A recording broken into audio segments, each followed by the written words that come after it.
दिनांक 25 जनवरी 2025 को खटतिला एकादशी का व्रत है। इस दिन क्या करना चाहिए?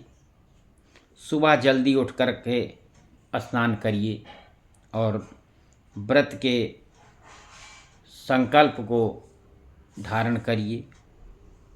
दिन भर व्रत के नियमों का पालन करना चाहिए। शुभ मुहूर्त में भगवान विष्णु की प्रतिमा या चित्र को एक लकड़ी की चौकी पर रख कर के स्थापित कर देना चाहिए और भगवान को तिलक, फूलमाला, अन्य पूजन सामग्री द्वारा उनकी पूजा और विधिवत धूप दीप नैवेद्य आदि अर्पित करते हुए उनकी आरती और भोग अर्पण करना चाहिए। इसके बाद अपना जलपान करना चाहिए और नारायण नारायण का, लक्ष्मी नारायण नारायण का दिन भर यथासंभव जप करना चाहिए। और कल जो है माघ मास की कृष्ण पक्ष की खटतिला एकादशी है, जिसका महात्म मैं आपको बतलाता हूँ। एक बार युधिष्ठिर ने जगन्नाथ श्री कृष्ण भगवान से पूछा कि हे जगतपते, माघ मास के कृष्ण पक्ष में कौन सी एकादशी है, उसके लिए क्या विधि है, उसका फल क्या होता है, और महाप्राण कृपा करके ये सब बातें हमको बताइए। तो भगवान बोले कि नरश्रेष्ठ सुनो, माघ मास के कृष्ण पक्ष की जो एकादशी है वो खटतिला के नाम से जानी जाती है, जो सब पापों का नाश करने वाली है। और इस महापापहारिणी कथा को, खटतिला की कथा को सुनिए, जिसे मुनिश्रेष्ठ पुलस्त ने कहा था। तो एक बार दालभ्य ने पूछा कि ब्राह्मण, मृत्युलोक में आए हुए प्राणी प्रायः पाप कर्म करते रहते हैं, उन्हें नरक में न जाना पड़े, इसके लिए कौन सा उपाय है, बताने की कृपा करो।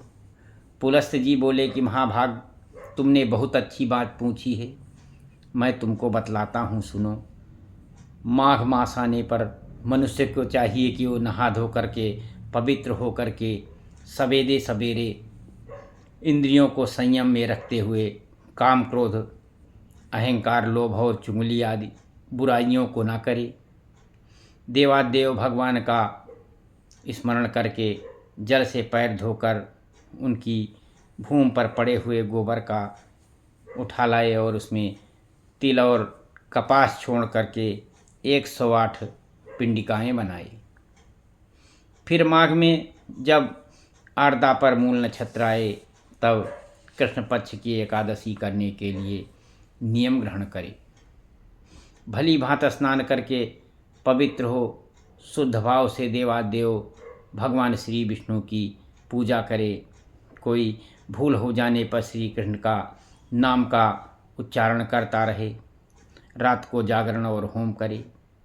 चंदन, अगरबत्ती और कपूर, मिठाई और सामग्री से शंख, चक्र और गदा धारण करने वाले श्री देवेश्वर श्री हरि की पूजा करे। तत्पश्चात भगवान का स्मरण करके बारंबार श्री कृष्ण का नाम का उच्चारण करते हुए कुम्हड़े नारियल अथवा बिजौरे के फल से भगवान की विधिपूर्वक पूजा कर जल दे। अन्य सब सामग्रियों के अभाव में 100 सुपारियों के द्वारा भी पूजन और अर्घ्य दान किया जा सकता है। और इस जल का मंत्र इस प्रकार है कि कृष्णं कृष्णं कृपालुं त्वं मगतीनां गतिं भवं संसार वर्ण आमग्नानां प्रसीद पुरुषोत्तम। भगवन्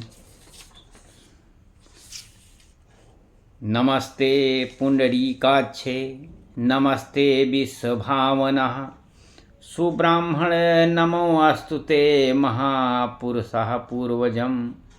गृह्णाम अर्घम नया दत्वा लक्ष्म्या सह जगतपते। सच्चिदानंद स्वरूप श्री कृष्ण, आप बड़े दयालु हैं। हम आश्रयहीन जीवों के आप आश्रयदाता हो जाइए। और पुरुषोत्तम, हम सरसार इस संसार समुद्र में डूब रहे हैं, आप हम पर प्रसन्न होइए। कमल नयन, आपको नमस्कार है। विश्वभावन, आपको नमस्कार है। सुब्राह्मण महापुरुष, सबके पूर्वज, आपको नमस्कार है। जगतपते, आप लक्ष्मी के जी के साथ मेरा दिया हुआ अर्घ्य स्वीकार करिए।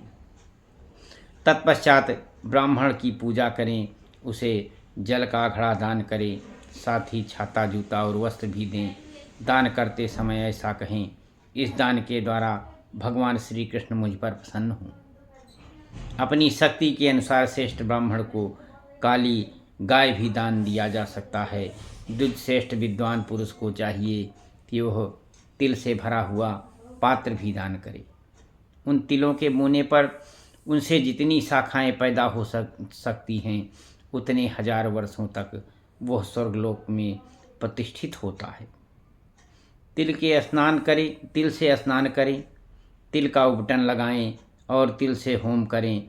तिल मिलाया हुआ जल पिएं और तिल का दान करें और तिल को भोजन के कामों में लें।